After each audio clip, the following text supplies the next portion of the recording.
Plymouth में नए साल का दिन था और पूरा शहर जश्न में डूबा हुआ था। हर तरफ रोशनियों से सजाई गई बिल्डिंग्स और गरजती म्यूजिक के साथ लोग नए साल का स्वागत कर रहे थे। गली गली में मास्क पहने बच्चे, शैंपेन के ग्लास उठाए जवान और एक दूसरे के साथ नए साल के रिजोल्यूशंस लेते बुजुर्ग, सभी एक साथ मिलकर इस खुशी के पल का हिस्सा बन रहे थे। शहर के आइकॉनिक टाउन स्क्वायर में एक बड़ी सी काउंटडाउन पार्टी चल रही थी जिसमें लोकल बैंड्स परफॉर्म कर रहे थे और लोग एक दूसरे को नए साल की शुभकामनाएं दे रहे थे। लेकिन इसी बीच शेरिफ एरिक, जो शहर में एक एक्सपीरियंस्ड और रिस्पेक्टेड ऑफिसर माना जाता था, वो अपनी एक क्लोज फ्रेंड अमांडा कॉलिंस के घर जाता है। अमांडा एक चीयरफुल और केयरिंग नेचर की औरत होती है जिसे पार्टीज और फेस्टिवल्स का बहुत शौक होता है। लेकिन आज का दिन कुछ अलग था। अमांडा बिल्कुल भी खुश नजर नहीं आ रही थी क्योंकि उसका हस्बैंड, जो शहर के पॉपुलर सुपरमार्ट का मैनेजर था, वो उसके साथ नहीं था। उसके हस्बैंड को उसके मालिक ने काम पर बुला लिया था क्योंकि सुपरमार्ट में बम्पर सेल का अनाउंसमेंट किया गया था जिसमें नए साल के लिए अट्रैक्टिव डिस्काउंट्स दिए जा रहे थे। यह अनाउंसमेंट सुनते ही लोग सुपरमार्ट की तरफ भीड़ के रूप में उमड़ पड़े थे। अनकंट्रोलेबल भीड़ के कारण शॉप स्टाफ पर काफी प्रेशर बढ़ गया था। जहां शहर का हर कोना शोर शराबे और उत्सव में डूबा हुआ था, वहीं सुपरमार्ट के आसपास का माहौल कुछ और ही बयां कर रहा था। भीड़ का प्रेशर, लोगों की लापरवाही और मैनेजमेंट की कमी ने वहां एक अजीब सा समा बांध दिया था। स्टोर कीपर्स कस्टमर्स को कंट्रोल करने की पूरी कोशिश कर रहे थे, लेकिन ऐसा लग रहा था जैसे चीजें उनके हाथ से निकल रही हैं। इसी दौरान शेरिफ एरिक का मन कहीं और लगा हुआ था। उसे एक अजीब सा आभास हो रहा था कि शहर का यह शोर शराबा एक घना सन्नाटा ला सकता है। पार्टी में वैसे तो हंसी मजाक चल रहा था, लेकिन एरिक को अपनी फ्रेंड के हस्बैंड और सुपरमार्ट को लेकर बहुत ज्यादा चिंता हो रही थी क्योंकि यह वो वक्त था जब सुपरमार्ट के ओनर की बेटी जेसिका अपने दोस्तों के साथ वहां पहुंच गई थी। और तो आज जेसिका और उसके दोस्तों को अंदर घुसने की परमिशन भी मिल गई थी क्योंकि वो ओनर की फैमिली का ही हिस्सा थी। लेकिन यह फैसला एक ऐसा चेन रिएक्शन शुरू करने वाला था जो कभी नहीं रुकने वाला था। जेसिका और उसके दोस्तों का अंदर जाना बाहर खड़ी भारी भीड़ के लिए एक स्पार्क बन गया। उन्होंने देखा कि एक ग्रुप को अंदर जाने की परमिशन मिल गई है तो उन सभी का गुस्सा और भी ज्यादा भड़क गया।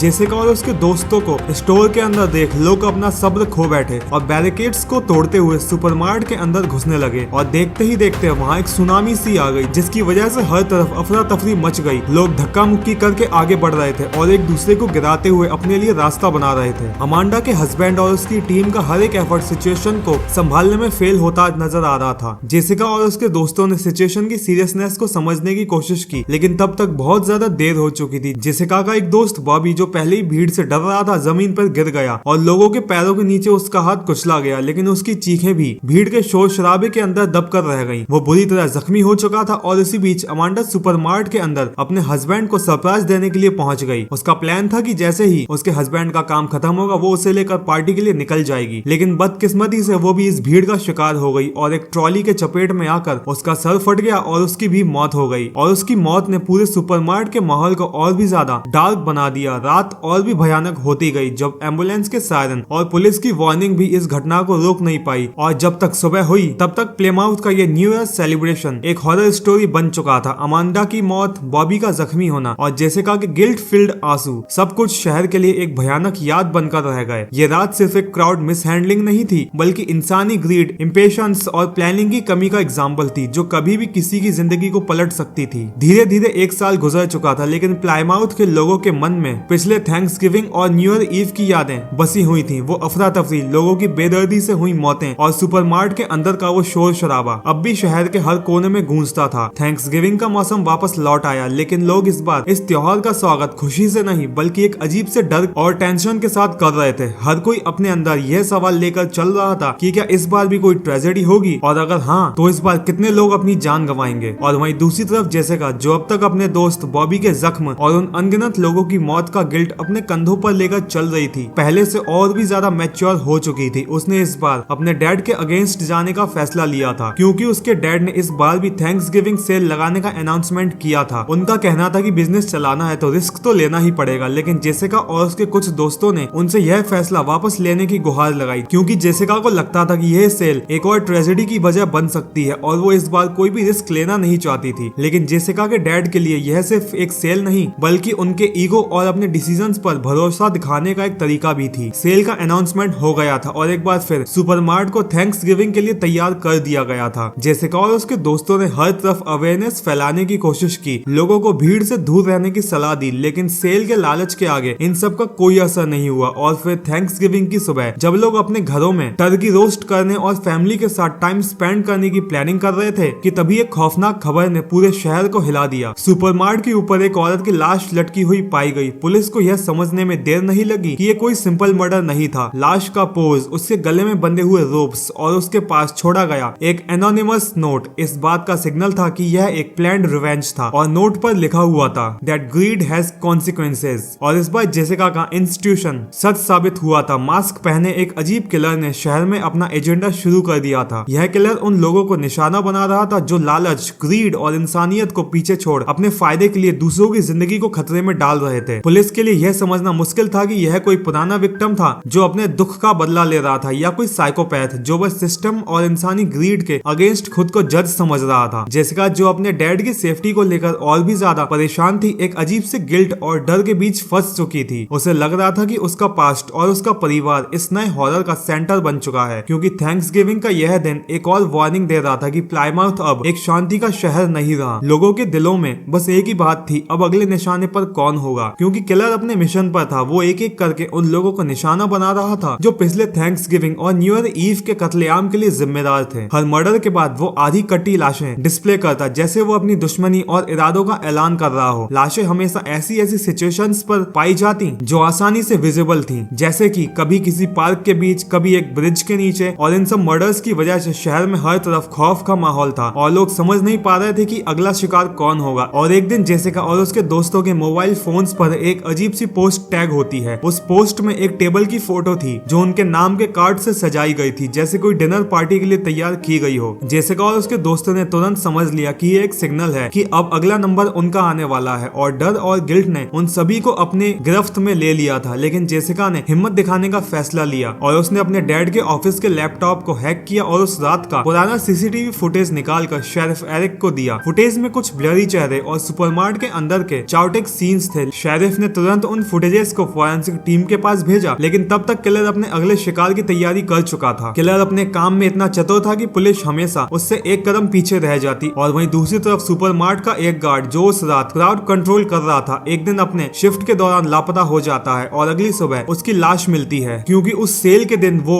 अपना काम छोड़कर भाग गया था। और अगले दिन एक जिम ट्रेनर और उसकी गर्लफ्रेंड की भी हत्या कर दी जाती है, क्योंकि वह दोनों भी उस दिन उस भीड़ का हिस्सा थे और उन दोनों की भी वजह से कई लोगों की जान गई थी। एक के बाद एक लोग मर रहे थे और किलर का पैटर्न एक बात को और क्लियर कर रहा था, वो उन सभी को मार रहा था जो लालच और ग्रीड में उस ट्रेजेडी का हिस्सा बन गए थे। शहर के लोग अब अपने घरों में बंद हो चुके थे और प्लायमाउथ का वंस बस्लिंग माहौल एक घोस्ट टाउन बन चुका था। और जेसिका के लिए हर गुजरता दिन एक नाइटमेयर बनता जा रहा था। उसे लग रहा था कि उसके अपने डिसीजंस उसका और उसके दोस्तों का एंड बनने वाले हैं, लेकिन उसके पास समय कम था और किलर का अगला मूव और भी ज्यादा डेडली हो सकता था। लेकिन जिस रात ने उसका जीवन हिलाकर रख दिया वो आई उस वक्त जब किलर ने उसकी माँ मार्गरेट को अपनी गिरफ्त में ले लिया। किलर जो हमेशा अपने मर्डर के तरीके से एक डार्क मैसेज छोड़ता था, इस बार और भी ज्यादा हॉरिफाइंग प्लान के साथ आया था। उसने मार्गरेट को एक खाली वेयरहाउस में बंदी बना लिया जो कि एक पुरानी इंडस्ट्रियल साइट थी और अब वीरान पड़ गई थी। और वहीं दूसरी तरफ जेसिका और उसके दोस्तों के लिए यह एक इमोशनल नाइटमेयर बन गया जब उन्होंने एक एनोनिमस लिंक के जरिए एक लाइव स्ट्रीम देखा। स्ट्रीम शुरू होते ही उन्होंने देखा कि मार्गरेट एक बड़ी माइक्रोवेव ओवन के पास बंदी हुई है और किलर अपने मास्क के पीछे से एक अजीब सी घुटी हुई आवाज में उनके पास्ट के राज खोल रहा है। किलर ने बताया कि जेसिका की माँ मार्गरेट उस रात के कत्लेआम का एक बड़ा हिस्सा थी। उसने कहा कि वो तुम्हारी माँ ही थी जिसने तुम्हारे डैड को उस सेल का आइडिया दिया था। उसका यह कहना था कि थैंक्सगिविंग और न्यू ईयर के बीच में एक बड़ा सेल हमेशा प्रॉफिटेबल होगा। किलर का कहना था कि मार्गरेट के ग्रीड भरे आइडिया की वजह से ही वो अफरा तफरी मची जिसने इतने लोगों की जान ली थी। किलर का यह खुलासा जेसिका के लिए एक इमोशनल झटका था। उसे पहली बार लगा कि उसकी माँ भी उन लोगों में शामिल थी जिनके लालच ने प्लायमाउथ को इस हालत में पहुंचाया था। लाइव स्ट्रीम और भी हॉरिफाइंग हो गई जब किलर ने मार्गरेट को जबरदस्ती एक बड़ी इंडस्ट्रियल ओवन में बंद कर दिया। मार्गरेट ने चिल्लाकर मदद के लिए पुकारा, लेकिन जेसिका और उसके दोस्तों के हाथ उस वक्त बंधे हुए थे। किलर ने मार्गरेट की रोस्टिंग का पूरा प्रोसेस लाइव स्ट्रीम किया, जिससे व्यूअर्स और भी शॉक में चले गए। और इसके बाद जब मार्गरेट की बॉडी माइक्रोवेव के अंदर से निकाली गई तो उसे एक हॉरिफाइंग डिनर टेबल सेटअप का पार्ट बनाया गया। किलर ने जेसिका और उसके दोस्तों को बांधे रखा और मार्गरेट की रोस्टेड बॉडी को उनके सामने टेबल पर परोस दिया जैसे वो एक हॉरिफाइंग फीस्ट का पार्ट हो। उस वक्त जेसिका के इमोशंस एक वॉल्केनिक इरप्शन की तरह थे। एक तरफ उसकी माँ की हॉरिफिक मौत का गम और दूसरी तरफ अपने गिल्ट और गुस्से का बोझ। किलर के नेक्स्ट स्टेप का इंतजार करते हुए जेसिका ने अपने सर्वाइवल इंस्टिंक्ट्स को एक्टिवेट किया। उसने अपने बंधे हुए हाथों को धीरे धीरे छुड़ा लिया, अपने आसपास के टूल्स का इस्तेमाल करके। किलर उसके दोस्तों और मार्गरेट की रोस्टेड बॉडी पर फोकस किए हुए था और ये जेसिका के लिए एक अपॉर्चुनिटी थी। जेसिका ने अपने आप को आजाद कर लिया और किलर का पीछा करना शुरू किया। किलर वेयरहाउस के अंदर मेज की तरह छुप रहा था, जैसे वो जेसिका के पेशेंस और करेज का टेस्ट ले रहा हो। लेकिन जेसिका ने हिम्मत नहीं हारी। उसने एक पुराना आयरन रॉड उठाया और किलर के पीछे भागती रही। वेयरहाउस की वॉल्स पर लगातार गिरती हुई रोशनी और शेडोज जेसिका के हर एक कदम को और भी ज्यादा ड्रामेटिक बना रही थी। किलर जो शुरू से हमेशा एक कदम आगे था, इस बार जेसिका के रिवेंज के इरादे को अंडर एस्टिमेट कर चुका था। जेसिका और किलर के बीच एक कैट एंड माउस गेम शुरू हो गया था। वेयरहाउस के एक एक कोने में किलर ने ट्रैप्स लगा रखे थे, लेकिन जेसिका ने अपने सर्वाइवल इंस्टिंक्ट्स और शार्प थिंकिंग के जरिए उन ट्रैप्स से बचकर किलर पर अटैक कर दिया और उसके एक जोरदार वार ने किलर के मास्क को जमीन पर गिरा दिया और जेसिका उस चेहरे को देखकर शॉक में चली गई। किलर कोई अनजान नहीं था, बल्कि एक पुराना चेहरा था जिसे वो अच्छे से पहचानती थी। जेसिका के लिए सब कुछ उलट पुलट हो गया जब उसने जाना कि किलर कोई और नहीं बल्कि प्लायमाउथ का शेरिफ एरिक ही है, वो इंसान जिसे शहर का प्रोटेक्टर समझा जाता था, जो लॉ और जस्टिस का सिंबल था। जेसिका इस सच्चाई को पहले मान नहीं पाई थी। शेरिफ एरिक जो हमेशा जेसिका और उसके दोस्तों के साथ मर्डर मिस्ट्री को सुलझाने में लगा रहता था, खुद एक कोल्ड ब्लडेड किलर का रूप ले चुका था। एरिक ने मास्क उतार कर जेसिका के सामने अपनी कहानी रखी, एक ऐसी कहानी जो कि एक ब्रोकन पास्ट से भरी हुई थी। उसने कहा, जेसिका तुम जानती हो मैं अनाथ हूँ, मेरे पास कुछ नहीं था, ना कोई फैमिली ना कोई अपना। अमांडा ही मेरी दुनिया थी, उसका प्यार मेरे जीने की वजह थी। एरिक की आंखों में आंसू थे, लेकिन उसकी आवाज में गुस्से और बदले की एक आग गूंज रही थी। तुम्हारे डैड के लालच ने मुझसे मेरा सब कुछ छीन लिया। तुम्हारी थैंक्सगिविंग सेल ने मेरे प्यार को भीड़ के नीचे दबा दिया। वो तुम्हारे लोग थे, तुम्हारे फायदे के लिए की हुई सेल थी। अब मैं तुम्हारे परिवार और तुम जैसे लोगों को वो दर्द देना चाहता हूँ जो मैंने सहा है। और जेसिका यह सब सुनकर एक अजीब सी गिल्ट और डर की फीलिंग में चली गई थी। एक तरफ उसे एरिक के दर्द का एहसास हो रहा था और वही दूसरी तरफ उसकी माँ और अपने दोस्तों के लिए बदले की लड़ाई लड़ने का इरादा मजबूत हो रहा था। एरिक का कहना था कि उसका मिशन पर्सनल नहीं, एक सबक है। लोग हमेशा ग्रीड के पीछे भागते हैं। उसने जेसिका को बताया कि उसका यह काम शहर के लिए नहीं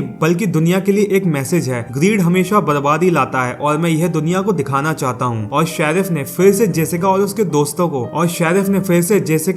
दोस्तों को वेयरहाउस के एक मेज जैसे सेटिंग में घुसा दिया। वो हर तरफ ट्रैप्स और शैडोज का यूज कर रहा था, जैसे एक हंटर अपने शिकार के साथ खेल रहा हो। जेसिका और उसके दोस्तों के पास सिर्फ एक ही रास्ता था, कैसे भी करके शेरिफ को रोकना, वरना और लोग उसका शिकार बनेंगे। लेकिन शेरिफ कोई नॉर्मल शिकारी नहीं था, वो ट्रेंड था। उसके पास वेपन्स और स्ट्रेटेजी दोनों थे। जेसिका ने अपने दोस्तों के साथ मिलकर एक प्लान बनाया। उन्होंने वेयरहाउस के अंदर छुपे हुए टूल्स का इस्तेमाल करके ट्रैप्स को डीएक्टिवेट करना शुरू किया। जेसिका जो हमेशा एक फाइटर स्पिरिट के साथ जीती थी, उसने अपने अंदर की हिम्मत को जगाया और उसने एक ओल्ड पाइप पिक किया और शेरिफ का सामना किया। एरिक जो अपने इमोशंस के चक्कर में अभी भी अनहिंग्ड लग रहा था, उसे लगा कि जेसिका कभी उससे लड़ नहीं पाएगी। लेकिन जेसिका ने अपने दोस्तों की मदद से एक कंबाइंड अटैक किया। एक तरफ जेसिका शेरिफ के फोकस को अपने ऊपर ले रही थी, वहीं दूसरी तरफ उसके दोस्तों ने एक एक करके सभी ट्रैप्स को एक्टिवेट करके शेरिफ को डिसआर्म कर दिया। एक इंटेंस फाइट के बाद जेसिका ने अपनी सारी स्ट्रेंथ और गुस्से को एक मुक्के में डाला और शेरिफ को नीचे गिरा दिया। एरिक जो अब हार मान चुका था, उसने जेसिका की तरफ देखा और बोला, तुम जीत गई, लेकिन याद रखना ग्रीड कभी नहीं जीत सकता। मैंने जो किया वो गलत था, लेकिन मेरे दर्द का सोर्स कभी मत भूलना। जेसिका और उसके दोस्तों ने मिलकर शेरिफ को मार गिराया, लेकिन उसकी बातें जेसिका के दिल में एक गहरी छाप छोड़ गई थी। और अब थैंक्स गिविंग का वो दिन उन सब के लिए एक सबक बनकर रह गया। ग्रीड और लालच सिर्फ तबाही का रास्ता है। शहर के लोगों के लिए थैंक्स गिविंग अब एक सेलिब्रेशन का दिन नहीं, एक याद बनकर रह गया था। ऐसी याद जो उन्हें हमेशा याद दिलाएगी कि इंसानी ग्रीड और सेल्फ इंटरेस्ट का अंजाम क्या हो सकता है। जेसिका के लिए वो एक जर्नी थी जो उसने सिर्फ अपनी माँ और दोस्तों के लिए नहीं बल्कि अपने गिल्ट और शहर के लिए लड़ी थी। उसने शहर को एक नई शुरुआत का चांस दिया, लेकिन वो खुद कभी पुरानी यादों और एक ऐसे दर्द से आजाद नहीं हो पाएगी जो उस रात के साथ बंधे रहे थे। और इसी के साथ साथ थैंक्स गिविंग की इस खौफनाक और दर्दनाक कहानी का अंत होता है। लेकिन ना जाने इस दुनिया में ऐसी कितनी ही डरावनी और मजेदार कहानियां होंगी जिनसे आप आज तक अनजान हैं। इसलिए हमारी आपसे सिर्फ एक ही विनती है, अगर आप यहाँ तक आ ही गए हो तो वीडियो को लाइक करना मत भूलिएगा। और अगर कोई कमी महसूस हुई हो या फिर आप मुझसे कोई बात शेयर करना चाहते हो तो कमेंट जरूर करिएगा। और अगर चैनल पर नए हैं तो चैनल को सब्सक्राइब करके बेल नोटिफिकेशन ऑन करना मत भूलिएगा। And thanks for the watching this video.